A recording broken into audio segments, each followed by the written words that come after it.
welcome back to another book review. And today, I really want to talk about The Table of Less Valued Knights by Marie Phillips. This I was not quite expecting to be as, representative as it was. I went into this book simply because I saw it on Book Outlet. You'll notice that in that Book Outlet haul video I've uploaded. And I figured again, oh, it's a comedy about, well, not about the Arthurian knights, because it's setting up these different knights, the ones that don't make it to the Round Table. And it is definitely a comedy about the knights that don't make it to the Round Table. But it tackles some serious discussions about things like body dysphoria and being trans and being gay or bi in a time period that isn't as accepting as the rest of the world might need it to be. So it's going to be a bit of a weird review because I really wasn't expecting to laugh as much as I did while still looking at these problems. So what actually happens in this book is there is two stories happening that end up converging. So the Table of Less Valued Knights is, in fact, an alternative table to the Round Table. The Round Table, of course, is all of Arthur's really fancy knights like Lancelot. And then there's sort of the table for the young knights coming up who will get to go on to the Round Table. And then there's the Table of the Less Valued Knights, which are all the knights that got kicked out of the Round Table, either because they're too old or because they've made mistakes. And the first knight that we actually meet, I'm going to have trouble with so many names, it's Humphrey, Sir Humphrey. And Sir Humphrey, unfortunately, got kicked off the Round Table because he killed his wife. And I say unfortunately because there are extenuating circumstances. He was actually defending himself and didn't mean to. But that's sort of the idea of the Round Table, is they're all Paragon Knights. So the moment this mistake is made, Humphrey is kicked out of the Round Table and to the Table of Less Valued Knights. And unfortunately you can't move back. Like, as far as the Round Table and Arthur are concerned, you've made that move and you can't come back from it. So Humphrey is stuck at this Round Table during Pentecost. And Pentecost, if you know the Arthurian legends, is always the big fancy day where some random person in need of help shows up, and one of the knights in the Round Table accepts this quest. So this king shows up, or prince, he's actually a consort, so he's a husband to a queen, and the queen is a ruler. And it turns out his wife's been kidnapped, so he would like some help. So they pick somebody from the Round Table, as well as somebody from the younger table, to go off on this adventure. And Humphrey, feeling sad, stays after the feast to reminisce about the fact that he's no longer on the Round Table, when, whoops, it turns out the real Pentecost quest has in fact shown up late, and a young woman has come to get help because her fiancé has been kidnapped. So Humphrey sort of looks around, realizes he's the only one there, and accepts the quest by telling her he is in fact a knight of the Round Table, not of the less valued table, because he sat down in his old chair. So he takes his squire, who happens to be a half-giant. Everyone calls him a really short giant, but he's giant to everybody else. He rides an elephant around. So they take the squire, the giant, his elephant, a couple of horses, and Humphrey heads off on this quest. At the same time, we get a bit of a story about the queen that went missing. And Queen Martha didn't want to be queen. Her brother unfortunately passed away prior to her father dying, so she is stuck being queen, and they've decided to marry her off really quickly before her father's funeral. Well, turns out the guy they want to marry her is an asshole and a creep, and basically is judging her purely on whether or not he wants to sleep with her.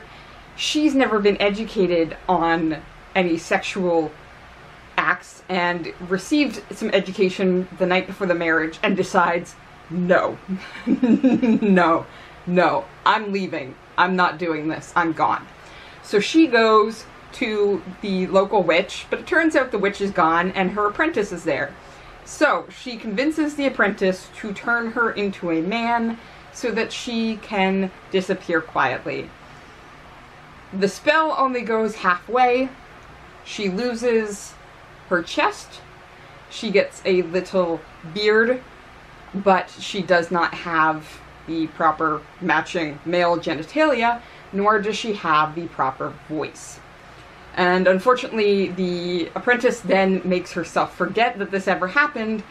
So Martha has one shot, she's got one potion to turn her back if she starts regretting this choice. So she heads off on her own adventure, claiming that she is not Martha, but Marv, and runs into a lady of the lake who is not actually the lady of the lake. She is purely someone taking over. She's actually like the lady of a crossroads, and is given a magic sword to help her find her brother, who it turns out is still alive. So Martha suddenly has the idea that if she can find her brother, she can get off scot-free, he can be the king, she doesn't have to stay in the marriage, because she did get married to this creep of a man. So she heads off with the magic sword leading the way, only to attack Humphrey and his group. And it all goes downhill from there. So these two groups end up meeting up.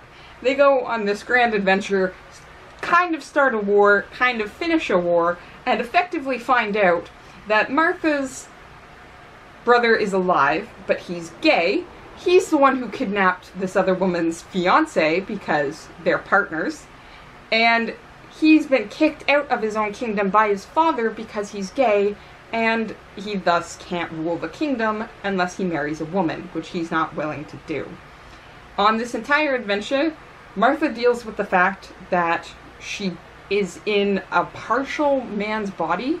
She's very androgynous, but she recognizes she's a girl, and she's deeply uncomfortable in a lot of ways with the fact that she has male attributes now.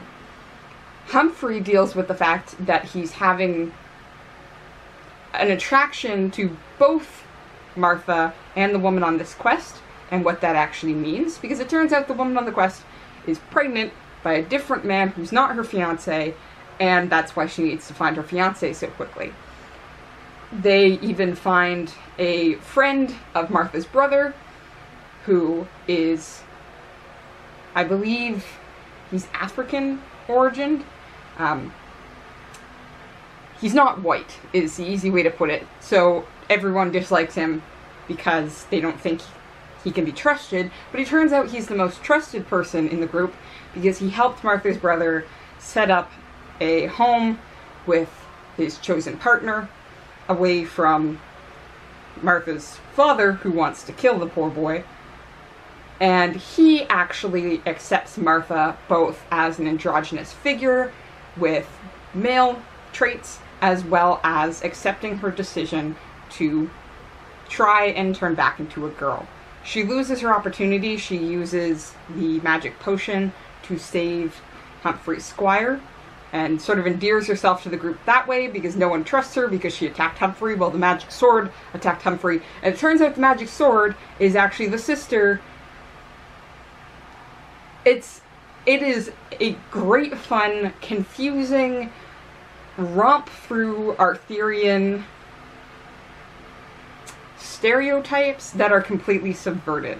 And my summary of it is terrible, because you literally need to be able to sit down and read this, because there's all these connections and these little moments that point to representation that isn't accepted by a lot of people, even in the side characters. I mentioned a trans person, and it is a trans girl, who was born a boy and was thus imprisoned because she tried to be herself.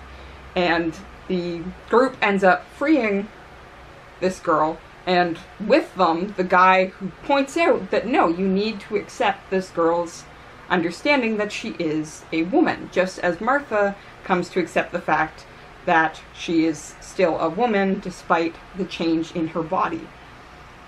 So it's a fantastic romp that at some points you feel can be problematic. Humphrey definitely has that internalized homophobia. When he believes that Martha is a man, he becomes deeply uncomfortable with his attraction to her, who he thinks is a he. So you think that the story is definitely going to go towards that there's only one right way to do this, but it turns out it's actually a discussion about being patient with yourself and trying to understand yourself sexually, and not always listening to what society's telling you. Humphrey feels that way because that's what society's always told him. And he comes to understand that sexually he's more attracted to women than to men, and that's okay. So there are a couple of points where you actually have these fantastic couples that are coming together to help each other understand where and what they are, and that they're still human beings because of it, such as the premarital affair that's resulted in a pregnancy. That's not accepted here, and the woman's parents are actually kicking her out if she doesn't get married. Well, she makes a decision, because she likes Sir Humphrey, to stay with him. She's not going back to her family because she's found a new family that does accept her. And that's true with practically everybody. In the end, Humphrey can't go back to the Arthurian court because he did take this quest when he wasn't on the Round Table, but that's okay. He actually heads to Martha's kingdom. Martha decides that she will step up and become the leader that her kingdom needs. She wants to try and turn back fully into a girl, but she's also found somebody that loves her no matter what her genitalia are in comparison to what her recognized gender actually is. It's a fantastic romp. And again, there are going to be points where you're feeling a little uncomfortable, but that's precisely it. And I think Marie Phillips handles this beautifully because she uses a lot of the comedy to defuse some of those power relations and show that they're actually really ridiculous. Like, Martha has a council that's overruling her, that's forcing her to marry this really gross, disgusting man, and Marie Phillips undercuts it fully by having them be these really doddery old men who are nitpicking because they want to retire and don't really care about all of this, and she does it in a really funny way. And this is true of practically everything. Everything here is dealt with in a funny way. It is really playing off the comedy to help with the fact that these are people who are outcast purely because of who they love and what their body is. And Maria Phillips is saying that that exclusion of them is wrong. She is undercutting all of these people who think that just because they have power in society, they can make the decisions for everybody else. And so in the end, when Martha makes a decision to go back to her kingdom and rule, that decision's based on the idea that she is in a powerful position, that she can use her privilege and power to help people and empower people who have been left on the fringes of society. And I absolutely love it. I am raving about this book.